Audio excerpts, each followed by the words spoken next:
Alors je suis maintenant avec Madame Belfroy, administrateur délégué de Ronvaux. Alors Madame Belfroy, vous étiez candidate, vous n'avez pas été nommée, mais qu'est-ce que ça vous fait d'avoir été candidate?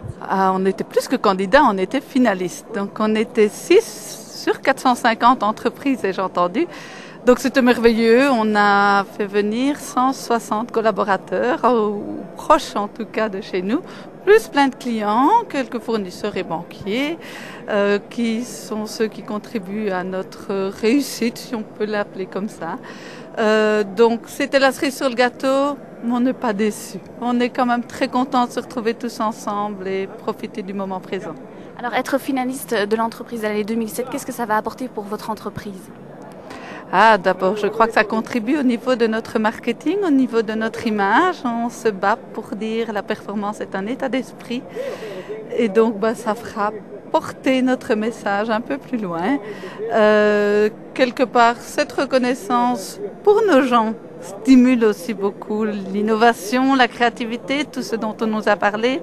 Pour prendre l'exemple, on avait demandé de rentrer des projets à l'innovation dans le cadre de la prime de l'innovation et on a reçu une trentaine de projets là cette semaine-ci pour faire des améliorations permanentes de l'entreprise, de manière de travailler, de systèmes à mettre en place. Donc c'est très chouette, on sent que l'esprit reste bien présent. Alors je suis à mes côtés l'administrateur délégué de Leleu, Monsieur Leleu. Alors Monsieur Leleu, vous êtes finaliste, vous êtes un des finalistes, un des 6 finalistes de l'entreprise de l'année 2007. Alors qu'est-ce que ça vous fait? D'abord, c'est une fierté immense parce que faire partie des 6 finalistes de l'entreprise de l'année 2007 dans un pays comme la Belgique, c'est déjà une récompense en soi. Donc pour moi et pour toute mon équipe, c'est une merveilleuse récompense et on a vraiment apprécié énormément cette soirée. Pas trop déçu de ne pas avoir gagné? Non, comme je vous le disais, gagner évidemment ça aurait été encore quelque chose de plus beau, mais on est déjà très très content de faire partie des finalistes et le vainqueur de ce soir le méritait vraiment.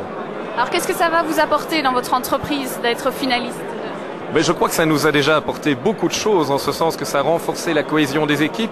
Il y a un grand nombre de collaborateurs qui étaient présents ici ce soir. Malheureusement, tous n'ont pas pu venir puisque les marchés américains sont ouverts jusqu'à 22h. Et beaucoup aimeraient bien nous voir en direct et auraient bien aimé assister à la représentation en direct. Mais en tout cas, ça a créé une unité encore plus forte. Ça a participé à l'esprit d'entreprise, à la culture de l'entreprise. Et ils sont tous, je pense, très fiers du travail qu'ils ont accompli. Alors vous n'avez pas de grands projets comme peut-être d'autres finalistes ici, mais à terme, votre but c'est de continuer sur la même ligne. Bien entendu. Évidemment, si l'année prochaine, on peut être de nouveau sélectionné parmi les finalistes, on sera ravis. Au niveau maintenant du développement de l'entreprise, on a beaucoup de projets. Principalement, d'abord, c'est maintenir évidemment l'acquis, puisque chaque jour, de nouvelles lois, de nouvelles législations sont votées, sont mises en application. Dans quelques jours, nous aurons la directive MIFID. Toutes ces nouvelles lois sont vraiment des challenges pour nous, puisqu'il faut adapter notre infrastructure à ces nouvelles données législatives. Mais en plus de cela, nous souhaitons encore améliorer la qualité des services que nous offrons à nos clients et mériter leur confiance encore l'année prochaine et les années qui suivent. Alors, toujours dans les finalistes de l'entreprise de l'année, je suis ici avec Monsieur Hayé, qui est administrateur délégué de Paprika. Alors, vous êtes finaliste de l'entreprise de l'année 2007. Est-ce que ça vous fait plaisir? Bien entendu, on n'a peut-être pas gagné, mais on est déjà très très content dans les 6 derniers. Qu'est-ce que ça va vous apporter à votre entreprise? Une plus grande motivation pour le personnel? Je pense qu'ils n'avaient pas besoin de ça parce qu'ils sont déjà extrêmement motivés, mais c'est surtout une reconnaissance de leur travail et finalement c'est peut-être ce qu'il y a de plus important.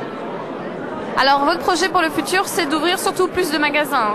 Voilà, c'est d'ouvrir plus de magasins ici en Belgique. Aujourd'hui nous en avons 32, 33.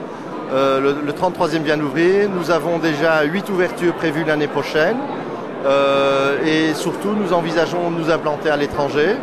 Et donc j'espère que d'ici 2-3 ans, on pourra revenir pour concourir et peut-être pour gagner cette fois-ci. L'entreprise de l'année 2009, 2010, d'accord.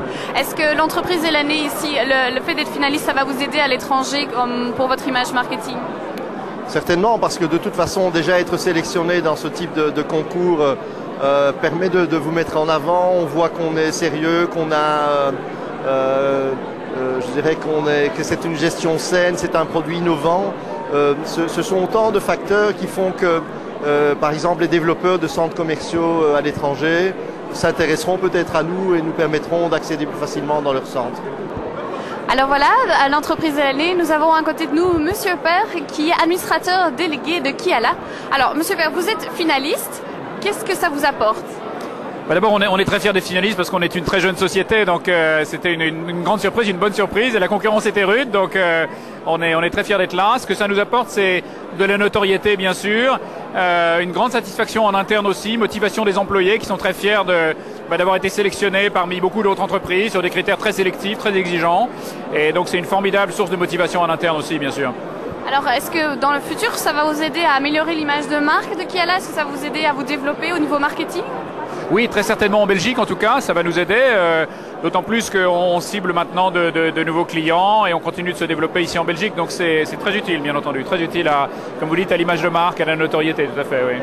Alors, vos projets pour le futur, c'est surtout la Russie et l'Espagne? Absolument, donc nos projets pour le futur, c'est surtout ces deux pays, parce que ce sont deux pays où le point de livraison est vraiment rentré dans les mœurs, parce que la Poste ne livre pas à domicile, elle ne livre que dans les bureaux de poste, donc ce concept est déjà là, et la qualité de la Poste est assez médiocre, et donc on a une vraie opportunité dans ces deux pays, absolument, oui. Mais dans d'autres aussi, on est en train de se développer aussi en Autriche, en Angleterre, mais les grosses opportunités, c'est clairement la Russie et l'Espagne, oui. Plutôt à l'Est ou l'Europe de l'Est et l'Europe occidentale? En l'occurrence, l'Est et le Sud, effectivement, donc deux pays du point de livraison. Et effectivement, il y en a d'autres qui ont ce profil-là. Le Portugal a également le même profil que l'Espagne, l'Ukraine, le Kazakhstan, beaucoup d'autres pays de l'Est. Donc effectivement, on est en train de partir vers le Sud et l'Est actuellement. Oui, tout à fait. Est-ce que vous pensez que votre titre de finaliste entreprise année peut éventuellement vous aider à l'étranger? Alors certainement, parce qu'Ernst & Young est très connu partout en Europe et ce prix aussi, puisque je crois qu'il est réalisé dans 40 pays pratiquement aujourd'hui. Donc c'est certainement quelque chose qu'on va exploiter et qu'on fera valoir et qui est un peu un label de qualité. Oui, être finaliste du Grand Prix Ernst & Young, c'est une marque de qualité incontestablement, oui, absolument. Vous êtes finaliste de l'entreprise de l'année 2007. Alors vous êtes content d'être finaliste, pas trop déçu de ne pas avoir gagné? Un peu déçu de ne pas avoir gagné, naturellement, mais je ne m'attendais pas vraiment à gagner avec un concurrent comme Antois, parce que le développement d'Antois dans le monde entier, c'est quand même respectable, quoi. Un peu déçu, mais fier quand même d'être finaliste et d'être dans les 6 premiers pour la machine agricole. Alors pour votre entreprise, est-ce que ça ne va pas vous aider pour votre image marketing d'être finaliste de l'entreprise de l'année 2007? Ça va nous aider certainement. Nous allons certainement avoir des articles dans les journaux, on va parler de nous, on va essayer de faire parler de nous avec cela. Mais disons, une première place serait peut-être 10 fois mieux pour la machine agricole. Parce qu'il faut bien dire que la machine agricole n'est pas vraiment à son niveau. La machine agricole est un peu perçue comme le forgeron avec le marteau et l'enclume. Alors que la machine agricole est à la pointe vraiment du progrès et quelquefois on avance technologique par rapport à beaucoup d'autres domaines. D'accord. Et vos projets pour 2008, 2009, 2010? Les projets pour 2008, c'est pas mal d'investissements parce que le marché de l'Est se développe terriblement pour nous. Et alors il faut investir beaucoup pour pouvoir fabriquer. 2008, 2009 et peut-être même 2010.